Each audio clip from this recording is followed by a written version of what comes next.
Good morning and welcome to Life Moments, a podcast designed to inform, to inspire, and to motivate. Today is Friday, February 15th, 2019. I'm Terry Beckstrom, your host. We're coming to you from our World Broadcast Studio, if that's what you want to call it, in Raleigh, North Carolina. So today, here's what I'm going to do. I have been working on an audiobook for Audible.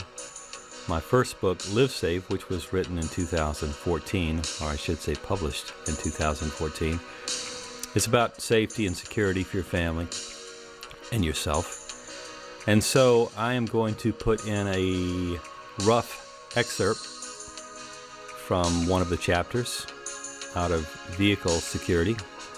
Today it's going to be on carjacking and road rage. And if you have a teenager in your house who's just starting to drive, definitely let him or her listen to the road rage part of this. And if you're a man or a woman, you probably should listen to both. We're glad you joined us today. We're going to jump right in to the excerpt. And if it sounds like it's reading, like you're reading a book, well, that's what it's supposed to sound like. I'll catch you on the tail end of this.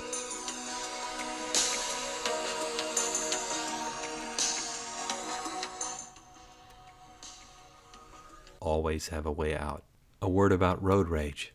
We're already well aware that there are a lot of crazy drivers on the road. Just as in any other situation where a bunch of unknown people are thrown together, so too goes the ways of the road. Not everyone on the road driving is an emotionally stable, rational, law-abiding citizen. That's for sure. You will likely encounter drivers at both ends of the spectrum and many more in the middle. The range goes from the sweet old grandmother who is happy, peaceful, and would not even think of speeding to the most unimaginable psychopath you can think of. It's the group in the latter category you should really be concerned about.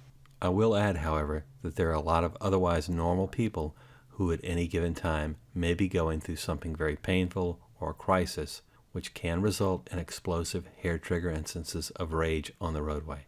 The list is long but includes the obvious: someone fired from a job, someone having marital difficulties, a sick family member, a recent death in the family, a financial crisis, anything you can think of.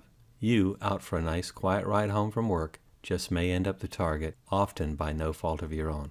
A word to the wise: do not bait or engage these people. Ignore them. Pull over and let them pass, or when necessary, call the police.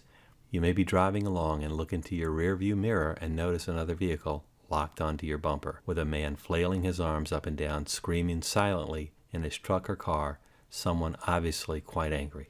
I see this almost every day, and while working in Miami, even had to quell my own occasions of road rage toward the wackos in my mirror. I once even stopped my car in the middle of an interstate because some whack job was riding my bumper, honking his horn and flailing his arms. When I exited my car, the man put his car in reverse and quickly maneuvered around me. I would definitely never recommend this to anyone. It was outright stupid on my part.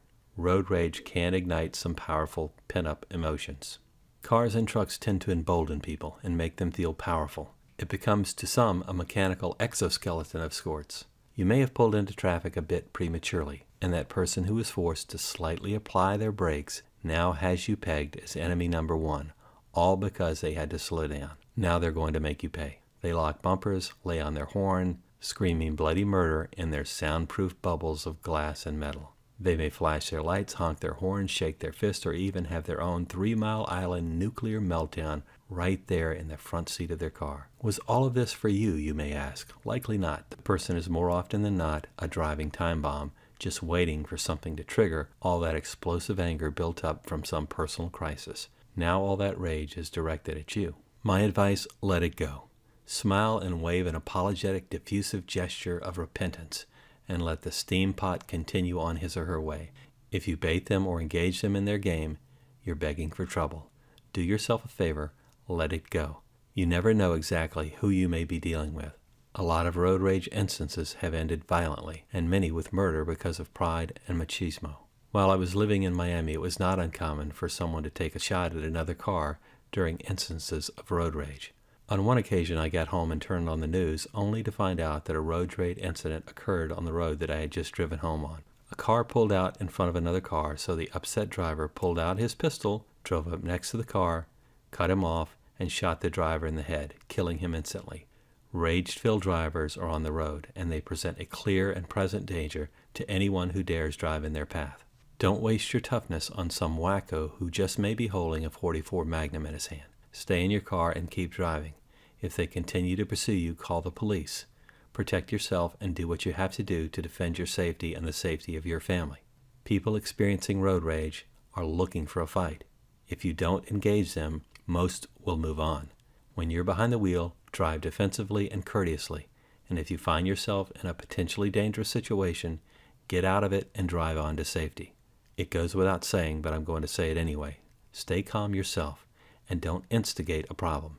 If you stress out while driving, put on some nice classical music and chill out. Be happy, don't hurry, and you may just save some money on blood pressure medicine. Carjacking is the vehicular equivalent of a home invasion. Carjacking is a violent act where the goal is to steal your car and its contents. Carjacking became popular in the 1980s and continues to be a problem in the U.S. and in many countries around the world.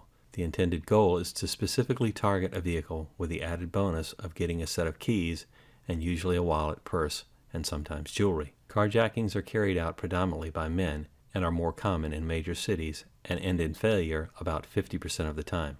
Most carjackings occur when people are entering or exiting their car and can also happen at intersections or stop signs where the chance for success is high. They can occur both in daylight and at night. Most successful carjackings occur when the assailant produces a handgun or knife. Carjackers want to surprise their victims, drag them out of the car, or attack as the victims are getting into the car, take their wallet or purse, and drive off quickly. There have been occasions where carjackings ended violently. Many times this has occurred when the assailant kidnaps the driver by forcing the person at gunpoint to another location where further acts of violence are carried out to include assault, rape, and murder. Some carjackings have resulted in kidnappings which last long enough for the criminal to take the victim to the nearest ATM to withdraw money. My best advice for carjack prevention includes the following. Park in well-lit, populated areas. Always lock your doors as soon as you get into the car and drive away without unnecessary delay. Keep your doors locked in your car while driving always. Don't drive in high crime areas. Keep your windows rolled up as much as practicable, especially while stopped. Be alert for individuals approaching your car. When walking to your car, have your keys ready. Be observant when approaching your car for suspicious individuals. Check your car before you enter for individuals who could be hiding behind the front seat. Always keep your car locked. Never allow your car to be boxed in. Leave an escape route. If approached by an assailant, drive away quickly. Don't wait to see what happens next. Draw attention to yourself if threatened with a car horn. Do not hesitate to drive over someone who is trying to hurt you. Do not allow yourself to be kidnapped. If an assailant has pinned you in, give him the car and run away. Don't try to be a hero. Use valet parking when possible, especially if you're a woman. Be especially careful in parking lots, hotel lots, gas stations, parking garages, and ATMs. These are popular target locations for criminals. Consider investing in safety film laminate on your car windows. Most window tinting companies offer safety film, which varies greatly in quality and strength. 3M and Ace offer some excellent window laminate products. Some of these can withstand the force of a baseball bat and will buy you valuable time in an assault situation. Window tint can also be beneficial to disallow a potential assailant the ability to see who is inside. Be alert for the bump and jack, where your car is bumped by another car in an attempt to get you out of the car. An accomplice drives the bumper car away while you are carjacked by his passenger and your car is stolen. Be alert for suspicious individuals or actions and always protect yourself accordingly. I had an occasion while working in Miami where a group of teenagers attempted to carjack me. Ironically, we had just completed a raid operation and I was fully decked out in raid attire, ballistic vest, and had a machine gun lying on the passenger seat. The dark tint on the government vehicle did not afford the young assailants the opportunity to view the contents prior to the attempt. One of the assailants in the group ran in front of my car and dropped an 8-foot 2x4 riddled with nails in front of my car while the others gathered around the car. I, in my haste, simply maneuvered quickly around the tire deflation device and continued on my way. I smiled as I drove away, contemplating the look of surprise in their eyes had they been successful. Let's say it would have at least been a good lesson to deter the teens from future attempts. I like to help teenagers, and I feel like I let them down by not stopping that day. I look back on that event now and fully understand the need for awareness and decisive action in carjacking scenarios. Stay alert and be prepared to act without panicking. When you're in your vehicle, practice safe driving. So there you have it. I'm glad you joined us today to learn a little about vehicle security, at least carjacking and road rage.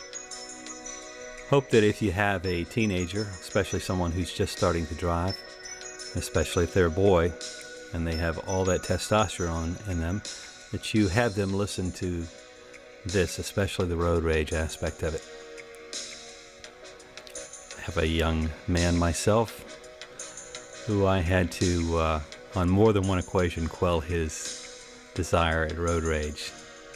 And if you're a man or a woman, no matter what your age, and if you drive in a car, I hope that you got something out of this. All from my 2014 book, Livesafe, which if you haven't purchased a copy or 10 copies, go online today, Barnes & Noble, Amazon, and buy between 10 and 100 copies so that you can give them to all of your family and friends. Thanks for joining us today. Thanks for listening.